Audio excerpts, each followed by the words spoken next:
Bonjour à tous et bienvenue dans ce 13-14 au sommaire. Demain s'ouvre à Lomé la semaine africaine de la microfinance. Sont attendus des experts du secteur pour parler de la microfinance inclusive et durable. Retour sur les critères qui ont montré le choix, qui ont motivé le choix du Togo, devenu la locomotive de la bancarisation dans l'UEMOA et une des plateformes de la microfinance dans cette édition.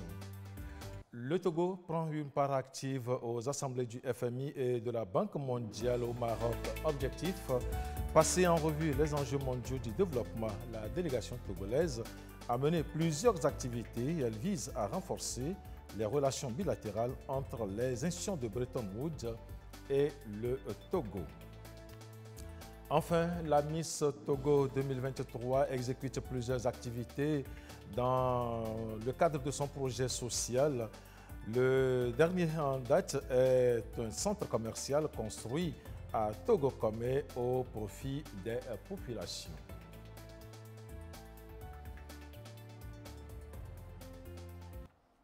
Voilà pour les titres. Le Togo s'apprête à accueillir dans quelques heures les travaux de la semaine africaine de la microfinance. Des experts de plus d'une cinquantaine de pays d'Afrique et du monde sont attendus dans la capitale togolaise. Durant 5 jours, il sera question d'échanger sur les enjeux de la microfinance inclusive sur le continent, ceci à travers des séries d'activités de haut niveau, panels, keynotes, ateliers, plénières et sessions parallèles permettant notamment de créer des partenariats entre les institutions de microfinance et les investisseurs ou encore de présenter les produits et services innovants. Qu'est-ce qui a motivé le choix du Togo et que cela nous en parle?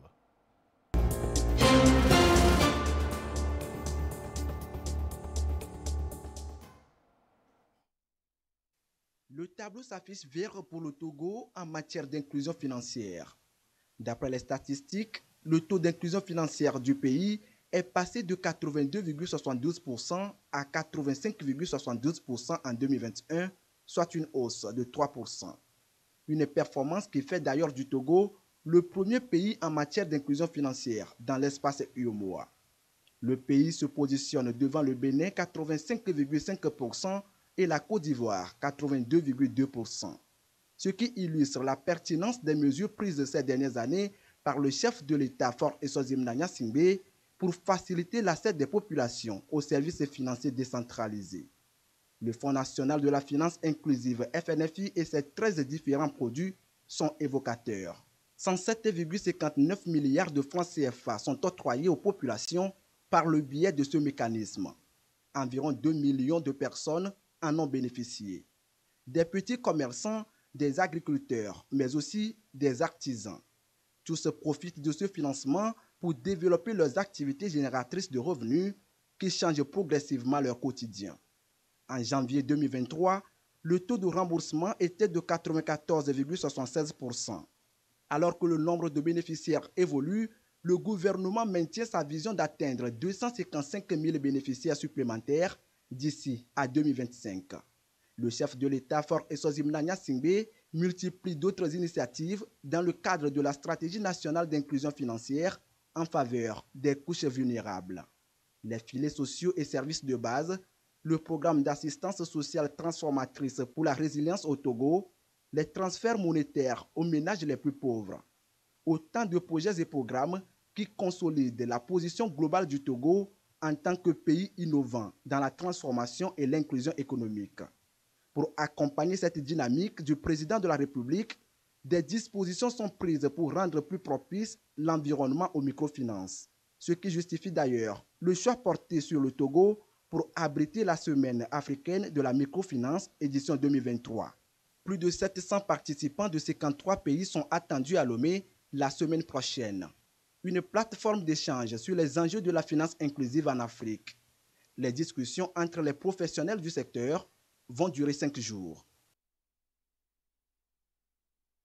Accélérer la modernisation du secteur agricole, booster la productivité et parvenir à une autosuffisance alimentaire au Togo, le chef de l'État, Faure Ezozoma Gnassingbé, fait du secteur sa priorité et c'est à juste titre que différents matériels agricoles ont été mis à la disposition des producteurs agricoles à travers le pays. Objectif, faciliter le travail. Constat fait sur le visage d'une agriculture en pleine mécanisation.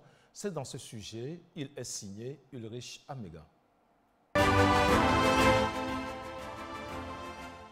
Partout à travers le territoire national et sur les plus de 200 zones d'aménagement agricole planifiées, déjà mises en place dans les 6 régions agricoles du pays, l'on constate de plus en plus une forte présence de matériel agricole. Sur ces vastes surfaces tournent au moment opportun des bulldozers, des tracteurs et bien d'autres. Autant de matériel agricole qui viennent donner un nouveau visage à la pratique de l'agriculture au Togo depuis quelques années déjà.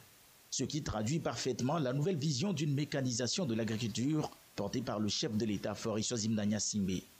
Celle d'une agriculture à grande échelle pour renforcer la sécurité alimentaire et promouvoir l'agro-industrie. De la préparation des terres à la commercialisation, en passant par l'entretien des cultures, le transport des produits agricoles, le stockage et la transformation, le travail devient de moins en moins pénible pour les producteurs agricoles. Un grand soulagement pour ceux du village d'Atifoutou, dans le moyen mono. Le début, bon, ils sont arrivés avec Bull, le caterpillar. Le président dit qu'on a qu'à aller pour dessoucier les choses. Il a dessoucié tout, parmi ici, jusqu'à 100 hectares là. Ils ont envoyé les tracteurs. Et les tracteurs, ils sont arrivés. Il a bitumé, ramassé le tout. Et d'après ramasser, il nous a dit que bon, tout le monde a qu'à aller. Là où tu es, va commencer le travail. La première année, bon, nous avons vu que c'est changé un peu. Nous avons envoyé motopompe. Il nous a envoyé encore château. Et ce que le président nous a fait, on ne sait pas comment on va lui donner, comment on va lui faire, qu'il va savoir que ce qu'il nous a fait maintenant, c'est bon à nous. Des témoignages, concrétisation d'une politique de mécanisation agricole en bonne marche sur le terrain, permettant une augmentation substantielle des surfaces cultivées. Et c'est grâce aux nombreuses initiatives présidentielles, notamment la mise à disposition des producteurs d'importants lots de matériel agricole motorisé, l'exonération des taxes douanières sur le matériel et les équipements agricoles, résultante des rencontres directes du président de la République avec les producteurs agricoles des 5 régions du pays lors des FOPAT. Des actions qui portent déjà des fruits pour les producteurs agricoles de Tchamba et du canton de Kolina dans la centrale, ainsi que ceux de Nano dans les savanes. L'exploitation de ce champ nous a fait beaucoup de bien. Sauf qu'au démarrage, nous avons rencontré des difficultés puisque la terre était dure. Mais la venue des tracteurs nous a facilité la tâche et la terre est devenue plus que productive et nous récoltons suffisamment du riz et nous sommes très fiers. Je ne connaissais pas Lomé, mais avec le riz, j'ai connu Lomé. C'est pareil pour la foire agricole que je connais aujourd'hui grâce au riz de Nano. Je transporte le riz de Nano à Lomé et dans les différentes foires agricoles où je le commercialise. Nous avons reçu une grosse machine qui, pour le maïs, ça nous permet de travailler le maïs après la récolte. Nous venons de recevoir ce matériel en partie parce qu'il y a un autre qui se trouve à la direction. C'est après la FOPAT qu'on nous a remis la remorque. C'est le barrage qui nous sert à arroser notre maraîcher. Avant, on travaillait avec les motopompes. Donc les dépenses de motopompes, essence, motopompes à panne, Dieu merci, on n'a plus ces problèmes. Nous voulons un tracteur, un motoculteur. Et puis, s'il y a d'autres pompes très efficaces, parce qu'on a 20 hectares aménagés aussi par l'État. En soutien à ces différentes initiatives prises, au grand bonheur des producteurs, s'ajoutent les centres de mécanisation agricole qui seront installés dans les 6 régions agricoles du pays. Les centres de Tchitchao pour la région de la Kara et de Palimé pour la région des Plateaux Ouest, déjà en cours de construction, seront opérationnels à partir d'avril 2024. Quant aux 4 autres centres restants, les sites ont été déjà identifiés et le début de réalisation prévu pour bientôt. Des centres dotés d'une grande mission pour couvrir les besoins en mécanisation. Le gouvernement a mis un accent sur les centres régionaux de mécanisation agricoles, qui sont des centres qui vont permettre de remplir un certain nombre de fonctions. Les fonctions au nombre de 5 fonctions.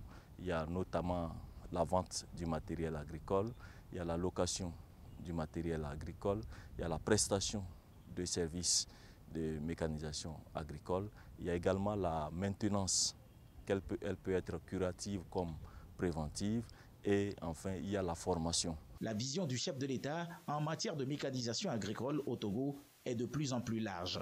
Au-delà donc des centres régionaux de mécanisation agricole, il est entrepris l'élaboration d'une stratégie nationale de mécanisation agricole. Ceci pour favoriser le développement harmonieux de l'agriculture togolaise en lui offrant de meilleures approches pour une mécanisation agricole durable.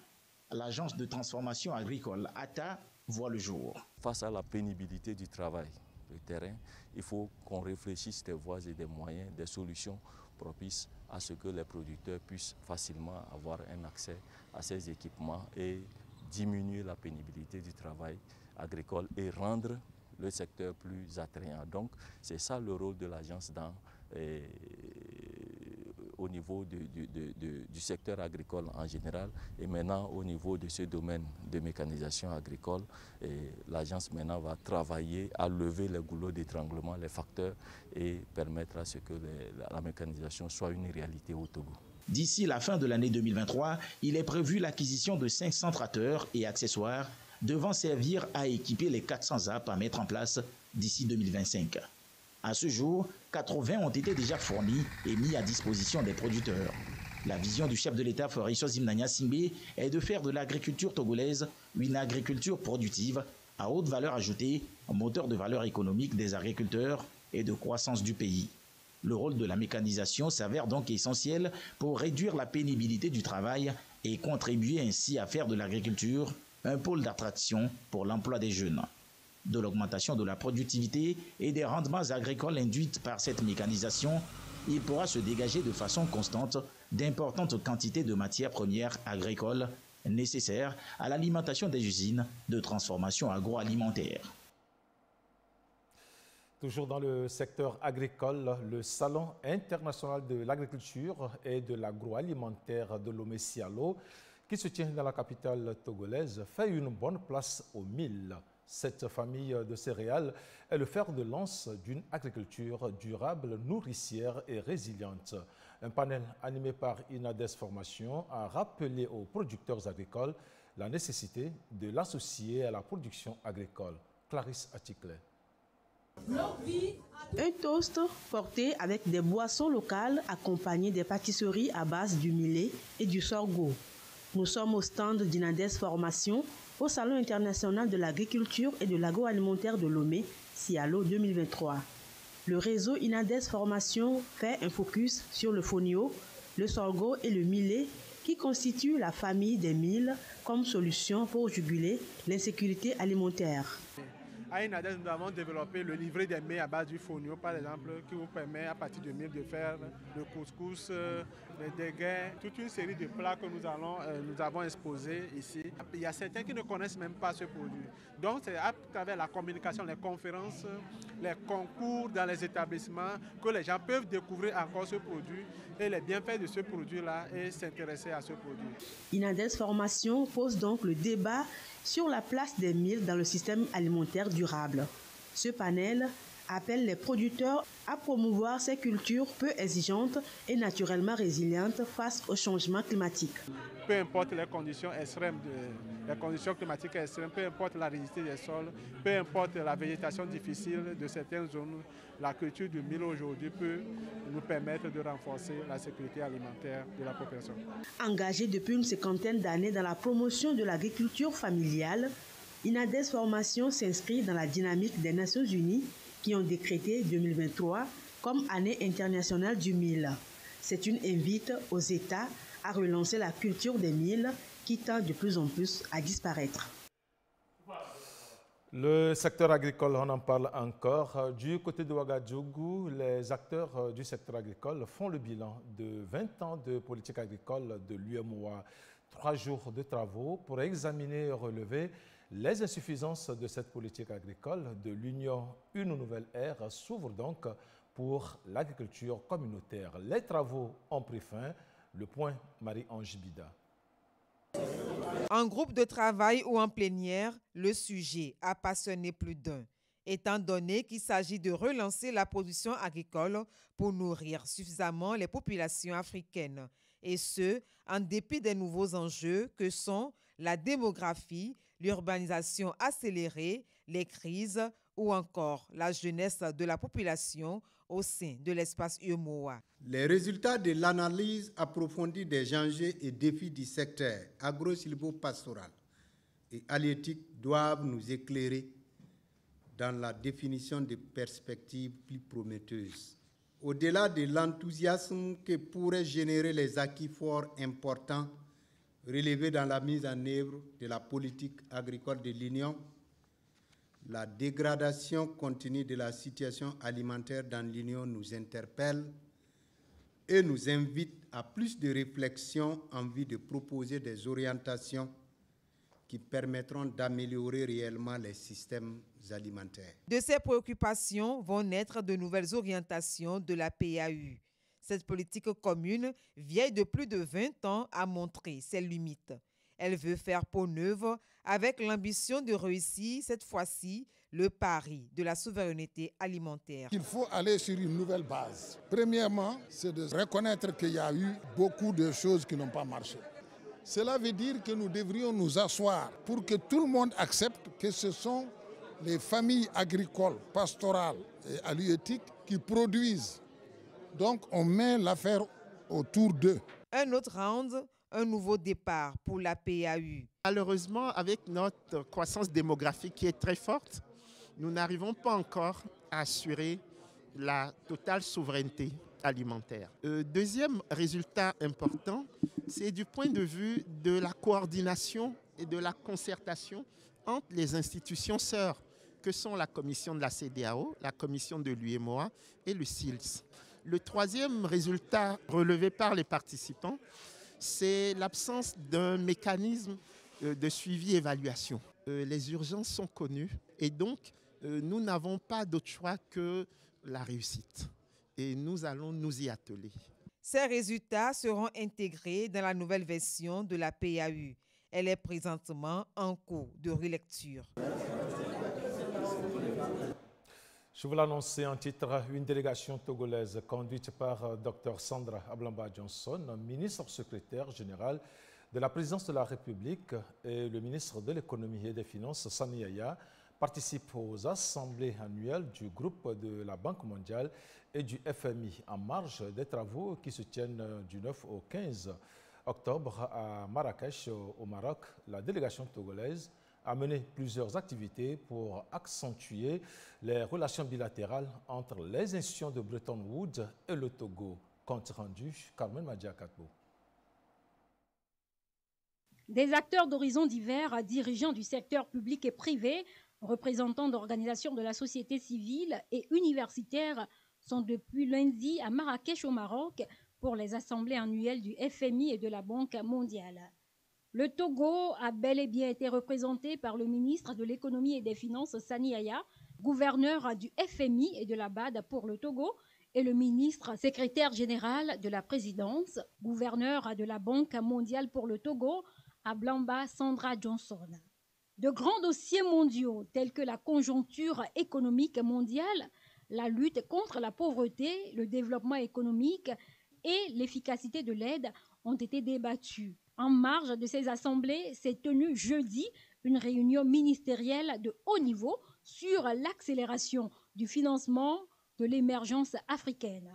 Une réunion sanctionnée par l'adoption de la déclaration de Marrakech qui appelle à une architecture financière mondiale plus équitable et plus propice au développement de l'Afrique. Dans cette déclaration, les 48 pays ont appelé à la réalisation des priorités de croissance du continent qui respectent la souveraineté, l'intégrité territoriale des États africains et contribuent à l'épanouissement de ces populations. Ils ont également plaidé pour le renforcement de l'effort de coopération aussi bien dans le cadre bilatéral que multilatéral pour appuyer les pays africains dans la résorption du déficit en infrastructures à travers notamment l'augmentation du financement, la fourniture et le transfert de l'expertise technique et technologique et le renforcement des capacités. Les pays africains qui s'adressaient aux bailleurs de fonds, partenaires et pays amis ont aussi préconisé l'appui de l'émergence d'un secteur privé dynamique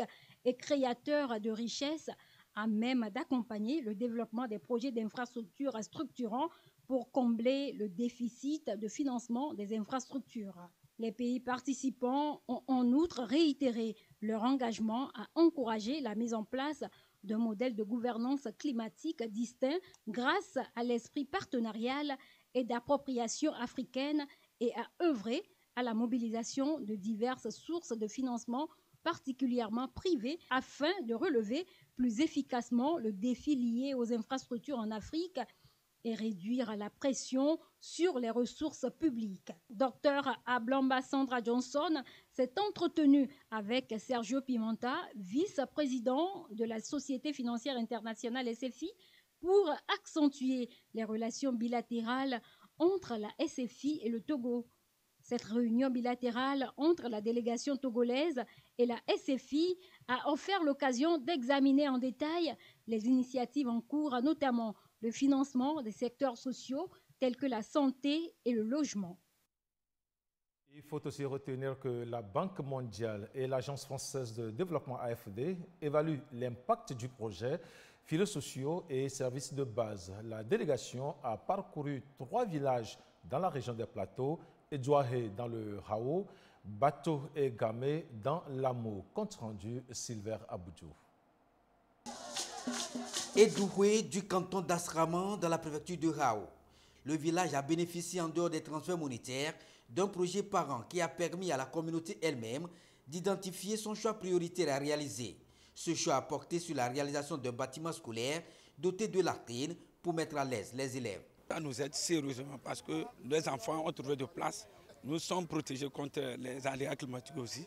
Nous arrivons à contenir les sanitaires aussi. Et nous sommes là. Ça nous donne beaucoup de satisfaction. Ici, à Bato et à Gamé, dans la préfecture d'Amou, c'est un autre volet qui a été introduit en dehors des transferts monétaires. Il s'agit du mécanisme d'inclusion économique dans le contexte de la phase additionnelle du projet filets sociaux et services de base. Ce volet a permis aux populations de mener des activités génératives de revenus à travers les fonds perçus pour réduire un tant soit peu leur précarité. Premièrement, il nous a donné 90 000 francs. Les 30 000 francs sont venus et après, ils nous ont donné 100 000. Et les 100 000 nous ont dit que nous devons prendre pour faire un commerce. La façon dont la population était avant, aujourd'hui ça a changé. À cause de ce projet. Le projet FSB est financé par des partenaires, notamment la Banque mondiale et l'Agence française de développement. Ces partenaires sont ici sur le terrain pour voir l'impact du projet sur la vie des populations. Très encourageant, même si malheureusement à ce stade le programme n'avait pas encore pu couvrir l'intégralité des cantons. Des extensions sont, on l'espère, en cours de discussion pour pouvoir élargir les effets bénéfiques. Le projet est piloté par ANADEB, Agence nationale d'appui au développement La Base. Un projet pour améliorer la vie des ménages des différentes communautés ciblées. On a une phase que nous appelons communément le projet parent, où nous avons couvert plus de 61 000 ménages avec des transferts monétaires. Nous avons accompagné plus de 300 écoles avec les cantines scolaires. Nous avons accompagné 200 communautés avec des infrastructures. En 2021, il était question, avec la Covid, d'apporter un financement additionnel pour soutenir les ménages qui ont été fragilisés avec la pandémie. Avec ce financement additionnel, on accompagne 125 000 ménages. Ce projet filets sociaux et services de base prend fin le 31 décembre 2023 avec la Banque mondiale, mais le partenariat se poursuit avec l'AFD jusqu'au 31 décembre 2024. Santé à présent, elle est célébrée chaque année le 10 octobre, la journée mondiale de la santé mentale. À Atatmame, le personnel du CHR a été sensibilisé sur la problématique. Il est également question de leur permettre de bien concilier la vie professionnelle et la vie familiale pour une santé mentale optimale. Silver Aboudjou. Équilibrer la vie professionnelle et la vie familiale pour une meilleure santé mentale et pour une vie beaucoup plus épanouie. L'idée est ici partagée entre le personnel du centre hospitalier régional d'Atapamé, une thématique pour amener chacun à préserver sa santé mentale tout en évitant le stress, l'angoisse et surtout parvenir à concilier la vie de la maison et celle du service. C'est très important pour nous. Pourquoi? Parce que généralement et très souvent, le côté social, c'est-à-dire le côté professionnel, l'emporte sur la vie familiale. C'est plus facile de dormir au service. C'est plus facile de continuer par travailler même en dehors des heures de service que de passer du temps, de bons moments avec sa femme, avec ses enfants, histoire de pouvoir les éduquer. Parce que la jeune génération, et le fait de pouvoir l'élever, le fait de pouvoir l'éduquer est véritablement très important. Nous avons essayé de faire la part des choses et éclairer le personnel comment il faut se comporter en menant les deux vies équilibrées pour une bonne productivité et une bonne qualité des soins, et tout en préservant leur propre santé mentale en exerçant leurs activités. La rencontre marque la célébration de la Journée mondiale de la santé mentale, célébrée le 10 octobre de chaque année. C'est donc une séance de sensibilisation pour prodiguer des conseils pratiques aux professionnels de la santé en vue de mieux préserver leur santé mentale. Nous voulons apprendre quelques techniques de thérapie cognitive au personnel de la santé pour pouvoir concilier la vie familiale et la vie professionnelle. Parce qu'en tant qu'agent de santé, quand nous sommes là, sur le terrain, on a beaucoup de difficultés sur le plan familial, mais quand on vient au service, on est aussi habilité à servir des gens. Et parfois, ces difficultés familiales rejaillissent sur le comportement que l'agent de santé a vis-à-vis des patients, ce qui rejaillit souvent sur l'accueil que le personnel de santé réserve aux patients. Donc, aujourd'hui, nous avons proposé une thérapie cognitive, c'est-à-dire quand nous parlons de thérapie cognitive, c'est une thérapie par les pensées. Comment arriver à ce que les pensées dominent plus les actions de l'individu. Cette année, l'Organisation mondiale de la santé a retenu comme thème « La santé mentale est un droit humain universel », un thème pour appeler chacun à mieux se conformer à ces dispositions pour une santé mentale beaucoup plus saine. Les troubles mentaux, le mal sévit dans notre environnement. Plusieurs personnes en souffrent dans notre société. Certaines se voient automatiquement dans les rues pour l'état dans lequel elles sont. D'autres, difficiles de le détecter jusqu'à ce que cela ne s'aggrave. Les symptômes s'évaluent à différents niveaux. Causes, conséquences, prévention et prise en charge. Ulrich Amega s'est intéressé au sujet. Ce sont des regards qui interpellent, des esprits égarés et des silhouettes en errance dans l'immensité de la vie. Chaque jour qui passe, dans les maisons, les rues et même sur les lieux de travail, l'on rencontre de plus en plus de personnes visiblement instables. Conséquences de nos agissements, conflits, violences au sein de la famille, négligence pendant la petite enfance, toxicomanie entre autres. À la longue, des manifestations à des degrés divers, le plus souvent difficiles à détecter.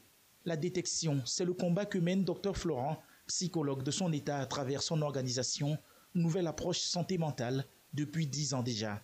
Pour détecter, voir, savoir ou avoir une idée que quelqu'un a un problème mental, d'abord, on remarque des changements dans son comportement, des changements dans son humeur.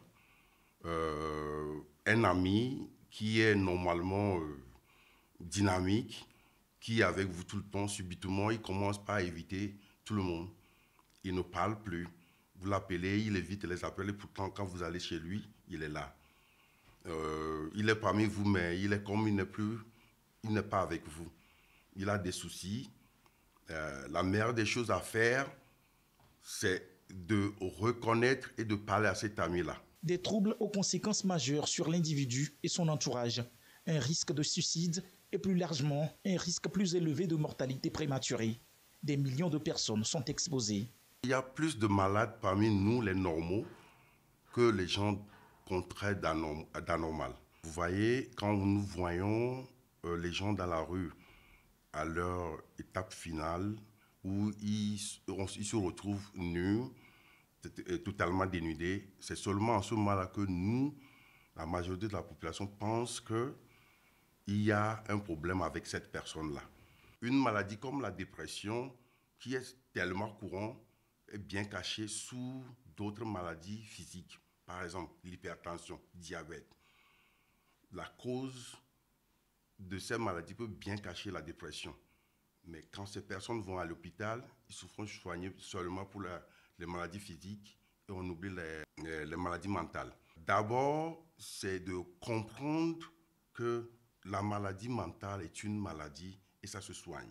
Comprendre cela veut dire reconnaître la maladie, les symptômes. Possible de prévenir le phénomène, mais aussi de le guérir, ce qui nécessite une prise en charge efficace et la convergence des actions à tous les niveaux de responsabilité face à ce problème de santé publique. Il faut se faire soigner, il faut chercher de l'aide. De l'aide, on essaie vraiment de les diriger vers des ressources. J'offre depuis plus de 10 ans des services totalement gratuits en forme de conseils, écoute, en forme de psychothérapie, en forme de soutien psychosocial, en forme de l'éducation de la famille sur les questions de la santé mentale. Un rapport de l'OMS publié en juin 2022 sur la santé mentale dans le monde indique que sur 1 milliard de personnes vivant avec un trouble mental en 2019, 15% sont des adultes en âge de travailler. Le phénomène touche toutes les couches de la population. Il faut agir maintenant. Gouvernants, ONG, associations et organisations sont interpellés. 6 ambulances pour appuyer le système sanitaire togolais. Le don émane de la République de Corée. Le mémorandum de donation a été signé vendredi dernier au ministère des Affaires étrangères. Christine Petcheki-Aloudé. 6 ambulances d'une valeur de 456 864 $ US, soit 283 447 288 francs CFA. C'est un don de la République de Corée au Togo, un geste d'amitié et de solidarité. You know, the 60th anniversary of diplomatic relations between Korea and Togo. We established diplomatic relationship in 1963. So this year, 60th anniversary. That's one of the reasons why my government decided to donate 6 ambulances to Togo to help Togolese people improve their health situations. Ce don est un signe de l'excellence des relations d'amitié et de coopération entre les deux pays. Ce matériel roulant vient renforcer les capacités des différentes structures sanitaires nationales. Nous tenons à dire un sincère merci au peuple coréen et à l'ambassadeur ici présent pour ce don généreux qui marque la vivacité des relations entre la République de Corée et le Togo. Et ce don va être très utile pour notre pays. Il permettra dans toutes les régions du pays et au Grand Lomé ici de faire face aux urgences sanitaires, de pouvoir prendre en charge très rapidement les cas d'accident et d'autres cas d'urgence sanitaire. Depuis l'établissement des relations diplomatiques avec Séoul, le Togo bénéficie de l'accompagnement de la Corée dans plusieurs domaines tels que l'agriculture, l'éducation et la santé.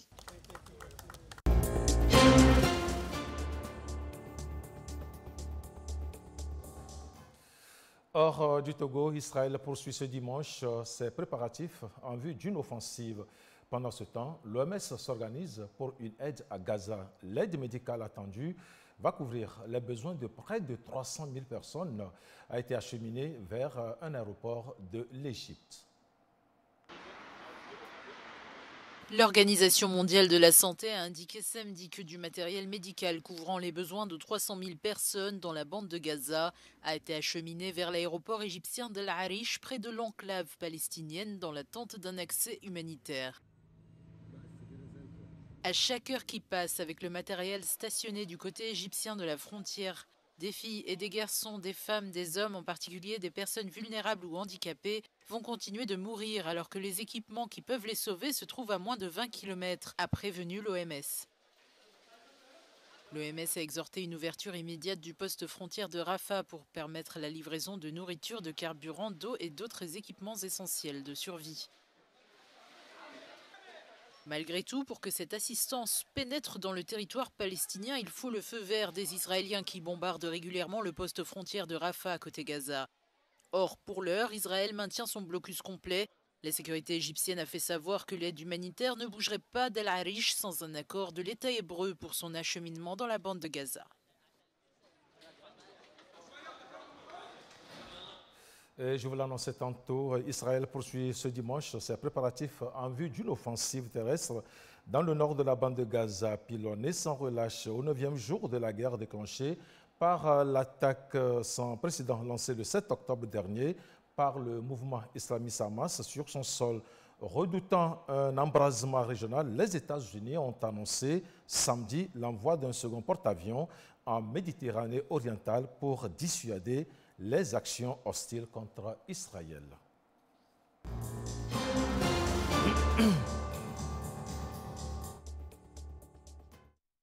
Et la consommation du café par les Africains pourrait aider l'Afrique à se développer. L'Organisation internationale du café l'a bien compris et justement, la journée internationale du café est placée sous le thème « Boire le café africain ». Construit l'Afrique. La célébration de la Journée internationale du café a donc donné l'occasion à la population d'apprécier le café africain. Carmen Madia Katou. Une pause café pour non seulement se désaltérer, mais aussi pour construire l'Afrique. Ces citoyens l'ont bien compris. Ils consomment par jour au moins une tasse de café 100% bio, 100% made in Africa. C'est des saveurs qu'on ne retrouve pas habituellement dans les cafés importés.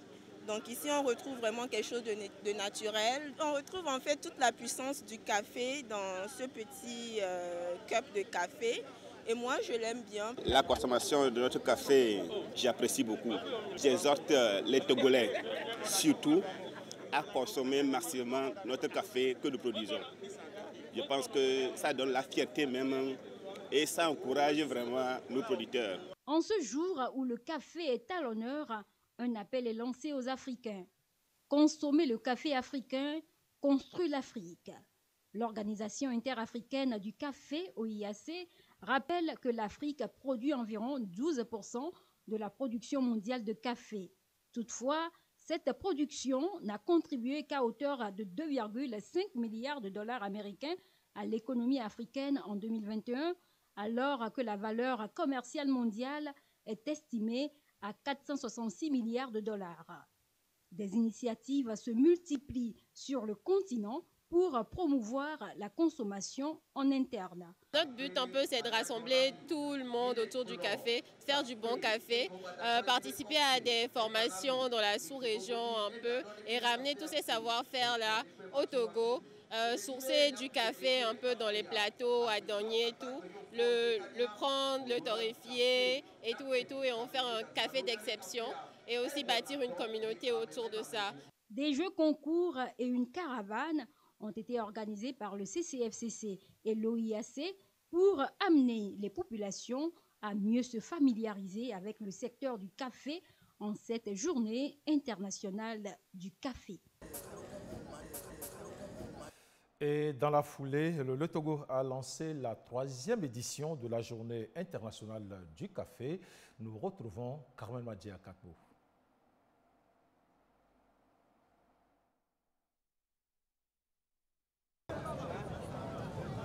Troisième édition de la course de l'amitié Chine-Togo.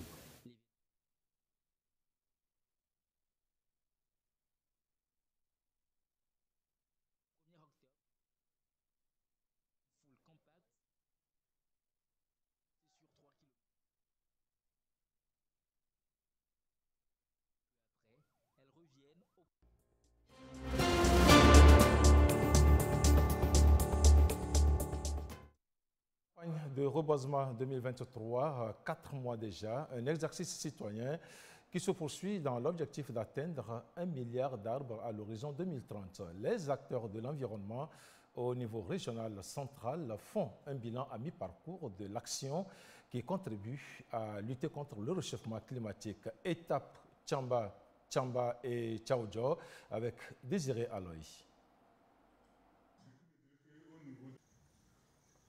Sur cette superficie de plus d'un hectare à Salemdeh, des jeunes plants mis en terre et jusqu'ici bien entretenus. Un bon exemple de réussite, une illustration à l'adhésion de la politique de reboisement du gouvernement togolais pour une vision, l'atteinte d'1 milliard d'arbres à l'horizon 2030. Même engagement à Tchamba pour contribuer à la restauration du couvert végétal. Action citoyenne pour la cause de l'environnement. Dans la préfecture, 344 hectares ont été reboisés en 4 mois, de juin à septembre. Dans la plaine du Mo, les populations ici participent à cette politique verte pour contrer l'avancée du désert. Nous avons reboisé et nous avons continué avec les verts sur l'entretien, qui reste encore un entretien à faire avant les feux de végétation. Et nous pensons que les plants seront plus sécurisés. Une sortie du terrain des acteurs de l'environnement au niveau de la région centrale pour apprécier la campagne 2023. Au niveau de Tchamba, nous avons pu mettre en terre 94 908 plants sur 344 hectares. Au niveau de Tchoyo, nous avons pu mettre en terre 153 502 plants sur 366 hectares. Et dans la plaine de Mo, nous avons pu mettre en terre 36 267 plants sur 18 hectares. Donc, notre objectif premier, c'est de faire comprendre à toutes les autorités et tous les acteurs ce que nous avons pu faire cette année et de les exhorter sur l'entretien. Sans entretien, nous vouons à l'échec et sans entretien, il nous sera difficile d'atteindre les deux ambitions quinquennales et décennales. Nous sommes en train de faire le bilan à mi-parcours. Étant donné qu'il ne continue pas à pleuvoir, nous demandons aux gens de continuer par planter. Pour réussir davantage cette politique verte, la disponibilité des terres, un atout pour atteindre donc les objectifs. Le problème foncier, c'est la base même du développement de la couverture végétale. Donc il faut sensibiliser les propriétaires terriens pour qu'ils puissent laisser les producteurs agricoles de planter les arbres. Nous sommes en phase de sensibilisation et nous pensons avec le ministère de l'Environnement, d'autres mécanismes viendront pour rassurer ces propriétaires par rapport à ces champs ou bien à ces plantations qui vont se développer plus tard. Planter, c'est une phase. Le plus important, c'est d'entretenir. Le réchauffement climatique gagne du terrain et pour arrêter ce phénomène dévastateur, le reboisement intensif est une approche de solution. Vision du chef de l'État pour restaurer le couvert végétal.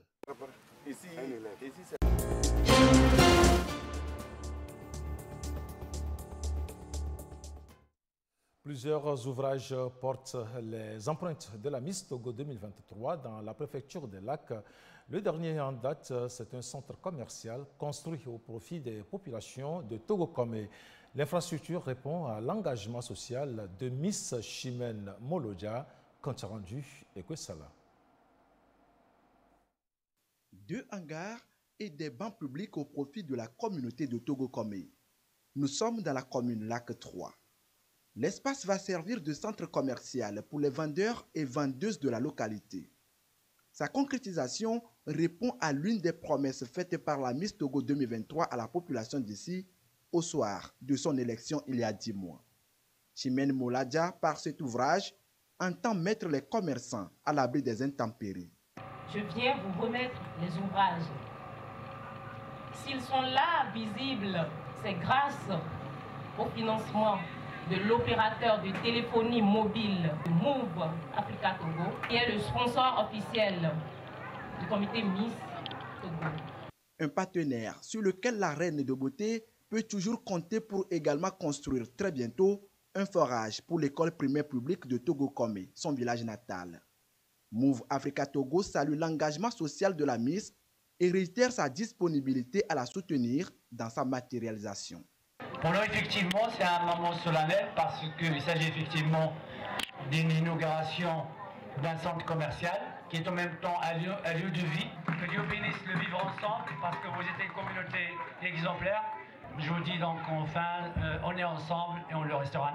Au-delà de sa générosité, Miss Chimène Molodja compte faire valoir sa beauté sur le plan international. À quelques mois de la fin de son mandat, elle se lance le défi de conquérir la couronne Miss Monde, édition 2024. Et justement, ce sera la toute première fois que le Togo va participer au concours Miss Monde. L'événement prévu à New Delhi en Inde, courant le mois de décembre. Pourquoi le comité Miss Togo a choisi de participer à cette année à ce concours international? Le président du comité et la Miss Togo 2023 ont répondu aux questions de Ekwesala au cours d'un entretien. Regardez. Bonsoir à toutes et à tous. À quelques 2 mois de la fin de son mandat, Miss Togo 2023, Chimène Mouladia, se lance dans la conquête de la couronne Miss Monde 2023. C'est une première dans l'histoire d'une Miss togolaise et d'ailleurs dans l'histoire de notre pays, le Togo. Pour maîtriser les tenants et les aboutissants de cette décision, nous sommes avec le président du comité national Miss Togo, M. Gaspard Baka. Bonsoir. Bonsoir, monsieur. Également avec nous dans cet entretien, la Miss elle-même, Miss Chimène Mouladia. Bonsoir. Bonsoir. Monsieur Baka, le Miss Togo a démarré ses activités il y a 30 ans. Il semblerait qu'une nouvelle ère commence. Parlez-nous-en un peu. Merci. Depuis 1995, le comité a eu à relever chaque année le défi de faire découvrir la culture et la beauté togolaise à travers le concours Miss Togo. Grâce au soutien sans mesure des premières autorités et des partenaires du comité, le concours Miss Togo est devenu au fil des années un rendez-vous incontournable et plus encore un relais de la culture togolaise sur le plan international. C'est ainsi que le comité s'est donné pour défi de participer à des concours internationaux dont Miss Monde dans les jours à venir. Il s'agit pour nous de contribuer au rayonnement du Togo conformément à la vision et à la diplomatie agissante du chef de l'État, le président Faure Sina Gnassingbé. Miss Monde sera une nouvelle fenêtre d'opportunité pour les jeunes filles de notre pays et nous permettra de mettre en lumière les richesses culturelles de notre pays, le Togo. La Miss Antille Chimène Mouladia sera donc la pionnière de cette nouvelle ère. Miss Chimène Mouladia, on vient de le dire, c'est vous qui allez représenter le Togo à cette grande rencontre internationale dédiée à la beauté. Miss Monde, c'est un grand challenge. Comment est-ce que vous vous préparez pour y parvenir? En décembre 2022, lorsque j'ai été élue Miss Togo 2023, je me suis engagée à être une ambassadrice exceptionnelle pour mon pays, le Togo, et également à œuvrer pour la scolarisation de la jeune fille, point d'encre de mon projet social. Alors celui-ci s'inscrit dans l'AS 1 de la feuille de route 2025, à savoir renforcer l'inclusion et l'harmonie sociale et garantir la paix. Alors, dans le but d'offrir une meilleure éducation au plus grand nombre à travers l'augmentation des capacités d'accueil scolaire et l'amélioration de la qualité d'enseignement. Alors, de ce fait, j'ai eu à offrir des bourses d'études du secondaire au supérieur et à faire des dons de matériel didactique, de vivres et non-vivres dans des établissements et aux orphelinats. J'ai eu également à échanger durant des panels sur mon projet social au Togo et même en Europe. Tout ceci grâce au soutien de tous les Togolais. Alors, je vous invite encore une fois à me soutenir comme vous avez toujours su le faire et afin que nous portions très haut les couleurs de notre drapeau togolais. Monsieur le Président, comment va se dérouler ce concours Miss Monde et comment également la population togolaise peut soutenir notre ambassadrice? Le concours aura lieu cette année en Inde et la Polonaise Karolina Bielaska, Miss Monde en titre, va remettre sa couronne le 16 décembre durant la grande finale.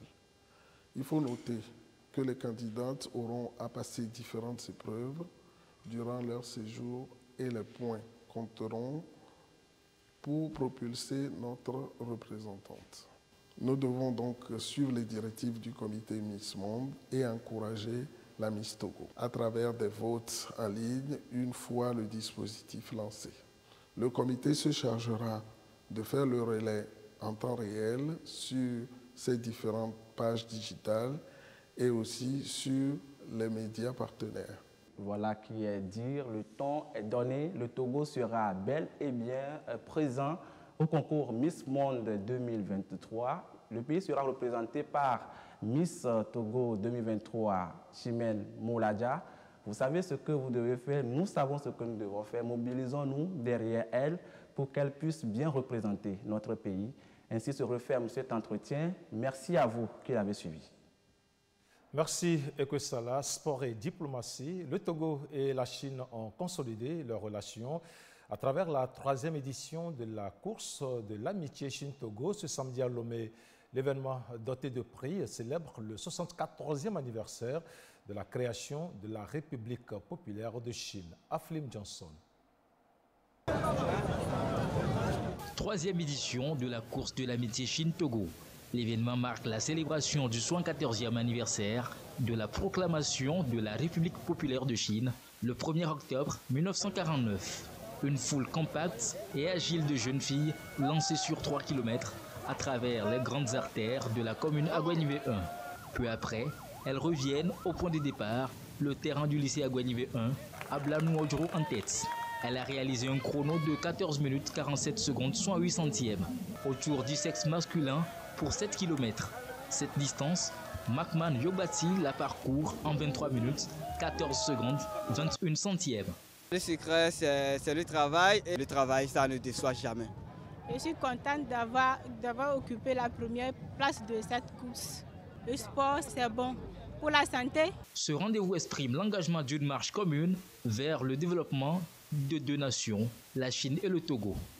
Le chemin de course d'aujourd'hui est le symbole d'un chemin d'amitié, de fraternité et de solidarité. Nous continuons à avancer main dans la main avec nos amis togolais sur le chemin de développement partagé avec plus de bénéfices tangibles à la population. La Chine et le Togo, c'est l'histoire d'une amitié de plusieurs décennies, une coopération sans cesse renforcée et axée sur divers domaines socio-économiques, culturels et sportifs d'intérêt commun. En vue de tirer un meilleur avantage de cette coopération florissante et pour le développement du Togo, la ministre en charge de la jeunesse, Myriam Dossou d'Almeida, invite à la culture de l'esprit citoyen et de l'exemplarité. Vous êtes précieux aux yeux du président de la République, son Excellence, M. Faure Essozina Gnassingbé. Nous sommes aujourd'hui dans une situation où nous avons besoin d'accélérer et nous avons devant nous un homme qui va à pas cadencer, mais en accélérant, pour permettre à chaque Togolais d'avoir accès au minimum vital. Et je voudrais vous exhorter à protéger le Togo. Protégeons-nous. Protégeons-nous des maladies. Protégeons-nous de la violence, de celle dans les quartiers, celle dans les maisons, de la violence dans les villes, et soyons des citoyens apaisés. Autre temps fort de l'édition 3 de la course de l'amitié Chine-Togo, la reconnaissance du mérite des athlètes, symbolisée par la remise de divers présents aux 14 meilleurs de chaque catégorie, dont des motos aux vainqueurs. On se referme. Merci à vous qui l'avez suivi et toutes nos excuses pour les écueils rencontrés. Au revoir.